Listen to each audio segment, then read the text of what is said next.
January 2024 might feel like a lean month if you just look at the list, but for video game releases, there's a lot going on. A huge returning champ, a new entry into a long-standing series of masterclass titles, the remaster of one of the most celebrated games, and a new game trying to channel the narrative chops of one of the best narrative RPGs ever. Who knows? 2024 January may end up surprising us. And if you want to surprise me, what do you need to do? Subscribe. What does it do? Nothing. Other than helps the channel big time and lets me know if you actually like the videos, just like commenting does. Let's jump into this. The first is Tekken 8, January 26th. It's called Tekken 8 for a reason. The fact that any fighting game has 8 titles with this long of a history speaks to either incredible quality throughout or something else entirely. But let's stick with the first for this one. Set half a year after Tekken 7's story, Tekken 8's story begins by throwing fighters into the chaos that quickly has contestants trashing entire scenes in a 3D fighter that lets you break shit in the stage everywhere, smashing through the different set pieces like a Jackie Chan flick. And that works because the director of the game has stated that he wants Tekken 8 to be known for one thing: aggression, to the point that they suggest that while you step out of the way or block in this game just like normal, the real payoff is slamming down 11 Adderall, taking a sip of a Prime Energy drink, and hitting all the buttons at once and just seeing what happens. This is backed up by the return of that rage system, giving people who are on the wrong end of a right cross, they can come back from behind. But more importantly, the new heat system that they've added allows for you to add some damage to all of your different hits. Once again, slamming a foot into the face of an enemy gives a little bit of that loving back and makes that heat actually last even longer. This is going to change somewhat the way the game plays out. The patented Claude Van Damme fighting system is sort of what this looks like, the ebb and flow of violence and coming back from violence. Now, will this work? I don't know, but I love the idea of a game where almost everything, including recovery of stamina, is based on punching your enemy. Like each fighter is a low-level vampire with teeth on brass knuckles on their hands, and each time they hit somebody, they took a little bit of blood from the other guy. I love the idea. It's a return to the tried and true 3D fighter, though, that we have seen for years, or at least in that initial skeleton, offering a stable of fighters, a stable of stages, arcade modes, as well as a story mode. But one thing that you might have noticed right away is that Tekken 8 looks fantastic, switching over to the Unreal 5 engine and smashing out incredible new locations, character models, and animations, blasting through new fight stages, doing destruction to all of them. It looks phenomenal.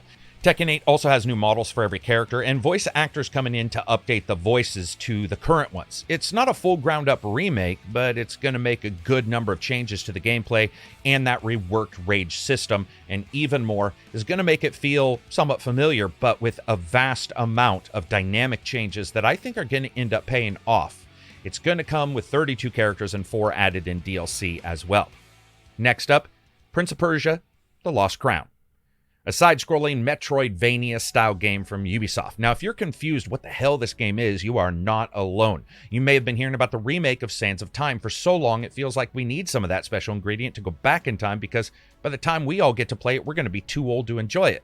Prince of Persia: The Lost Crown isn't Sands of Time, though. It's a completely original story and setup. You play as Sargon, who's a member of the Immortals clan, as he delves into the depths of the Cursed City to save another prince who's a friend, supposedly. Lost Crown is a Metroidvania through and through, with you leaping and dashing and diving, slashing, slicing through enemies, upgrading items, leaping, and using Sargon's specials to leap through time or even create your own checkpoints where death returns you if you fail. Ubisoft's handling of Prince of Persia has been rough lately, with the remake of Sands of Time being rebooted at least once completely, and Skull and Bones, but we'll just not talk about that anymore. So to actually find out that this is coming and out so soon was both a bit perplexing and a little bit punchy for excitement, because being surprised is always good. I love the idea of a bit of surprise like this, and while Sands of Time and its remake seem to be fine and chugging away in the background, the idea of a new adventure also sounds pretty cool. What's old is sort of new again. That's Last of Us 2 Remastered. This comes out PlayStation 5, January 19th. So PlayStation's sort of trying to cook up a storm here. They got The Last of Us 2 Remastered. This is a revamp that's trying to really offer something to people who have already run through that mental mulch factory fuckery of the game's second part of the story, as well as offer something to new players. So the story so far is the same in the game. Joel and Ellie, clicker hijinks, it's all fun and games in a third-person action stealth game until shit goes horribly wrong, and you find yourself in a darker version of the original game. Last of Us 2 can be called a masterpiece, complex character study, sadly misdirected, enjoyable but dire, but it really can never be called happy-go-lucky. So we know what we're getting when it comes to the story. Now, one of the new sections, though, in this remaster, across from the graphics and aside from anything else, is a new mode just for this game, a roguelike survival gauntlet where players get to strut their stuff against random encounters in a mode called No Return. It's a roguelike with a ton of characters from the game that you've never got to play as before, each with their own feel, gunplay, and abilities, and some locations new and old. From Ellie to Dina, Tommy, Joel, Manny, and more, you get to pick and then run through a series of locations and outfit your characters with weapons and items that you've upgraded or found along the way. Locations can have their own hazards, and many of them have their own unique modifiers that change different things within the game world. For example, we've seen one that seems to turn the enemies invisible. Every run is a new roll of the dice. You get to pick your rewards, deck out your character, and keep unlocking character skins and goodies to jazz up everything. Now, The Last of Us 2 Remastered does add some options graphically, especially to a game that already looked really good. We're talking native 4K output in fidelity mode, 1440p in performance. It's got VRR now. Even texture resolution, supposedly, that's boosted up a great deal from the original. Level of detail distances are stretched further, shadows, animations, as well as some cut content, and even some behind the scenes, and supposedly a free guitar playing kind of mini mode. We're going to see it all. A lot of fans are questioning just why we're getting this remaster, and rumor is this is more of a test for newer devs at the company to get a game from start to finish. So I think we can solidly say this isn't the last of us hearing about this remake. And another thing that keeps on going forever is the Like a Dragon series. Just a couple months after the last title, we're going to get Infinite Wealth on January 26th. You know a game has some content when a dev states that he doesn't think a gamer should try to just play straight through it, or perhaps it's just another comment in the PR cycle of endless hyperbole when it comes to games' PR roll-ups. But I don't think it is. For example, Like a Dragon is another in the Yakuza series, but this story has two characters, Ichiban and Kiryu, sharing the spotlight in a two-protagonist story across some of the series' prior locations, or at least a bit of them, but most of it actually set in a brand new hotspot, Hawaii. While it's newer turn-based styles and systems from the last Like a Dragon in this series, it's adjusted slightly. It's still neck-deep in crazy jobs, with each having their own distinct moves, playstyles, and special effects. And even with the ability to come in with Kiryu's role in the games as a job, actually letting you switch to real-time for a moment if you choose it. But to keep the humor in, the game still has the crazy pound mates, which sounds about as dirty as it just being called hump buddies. But what makes the game so huge is not only does it have some of the mini games we've seen before, but they have added a crazy taxi-inspired delivery game, and also created an entire resort island, which includes city building, resource gathering, and management that you get to take on. The studio head has said clearly the game is the largest game that they've ever created in pure content and time, indicating that it's far longer and larger than, for example, the original Like a Dragon, which was around 40 to 50 hours to get through. The Yakuza titles and their side games, the Lost Judgment and Judgment series, has just been uniformly excellent, and even the small amount of footage we've seen of Like a Dragon Infinite Wealth looks crazy. A huge cast, many returning characters I won't spoil here, a massive story with side stories written by the best of the best in the game series, and those huge new mini-games and the resort activities all on top of it. Managing the hostess business just seems small in comparison now. I can't wait. Two protagonists coming in together in a game that seems fitting in size for all of their over-the-top attitudes.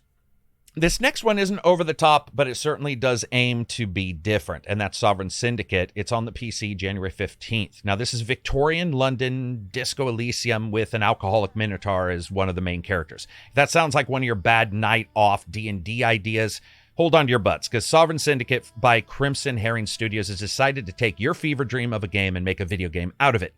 A CRPG where everything is connected to use and narrative. 3 investigators trying to track down a cult in Victorian steampunk CRPG style, using tarot cards instead of dice to drive home that narrative gameplay of this title versus randomly rolling dice. Every NPC can have a different back and forth with the characters in a battle of wits and ideals. And that's probably going to make sense because these characters are completely different. 3 of them. You've got Atticus, an orphaned minotaur magician fighting addiction. You've got Clara, a former corsair with vengeance on her mind. Or Otto, who's an automaton fighting for rights and the desire for something more than just being a robot to help clean up some floors. Everyone has their own skills, and those skills grow and shrink as you use them, all the while plotting out the larger story and everyone's past coming back to matter as you work through the mystery. Luckily, they've had a demo out, and while the comparisons to Disco Elysium aren't lightly given, it does seem like the feedback shows that it does work that way. While Sovereign Syndicate does try to do what Disco Elysium did, it's also got a little bit easier to understand narrative, and that seems to be a big positive for a lot of players. I like the idea here, and striking a chord with the cards and skills and narrative mixed with difficulty mechanics and some wicked story moments. I think it could be something truly unique. I've always liked these gameplay rule systems. I've been a big fan of using cards in normal pen and paper role-playing, as well as we see them sometimes in video game role-playing, and I think it's a good idea, and it can make things feel just a little bit changed up, especially in a genre that is currently getting a lot of attention. Now, the game graphically seems a bit behind, and they seem to love their bloom. Nevertheless, Sovereign Syndicate looks to be a faithful reminder of what this style of games can deliver, and if they come close, it could be a great time to be had. That's not all the games coming out in January. There's a couple more, but those are the ones, at least right now, that I know of. I can't wait to see January because some of these titles look insane and are really different genres than I've got this past year. A fighting game like that, okay, let's admit, Infinite Wealth is not one of those titles. We've seen those kind of games come out a couple times a year, but I'm excited to see all of this stuff in January. What are you excited to see in January? Any titles out there that I've missed? I'm sure there are. I checked out the Steam Indie list and looked at a couple games there, and I have a feeling we're going to have a shadow drop or two or a title moved into January, so I might update this video at a later time. Check out the Patreon. Check out the podcast. We do it twice a week. It is an absolute blast of a time. It is just four of us together. I'm the only one who does videos. They're gamers from around the world, and we just talk about games. Sure, occasionally we talk about the bad business parts going on, and we read the news. But a lot of times, it's just people celebrating titles across the world and coming together to tell stories and enjoy ourselves. I would love for you to jump in. Peace out, and enjoy the rest of your week.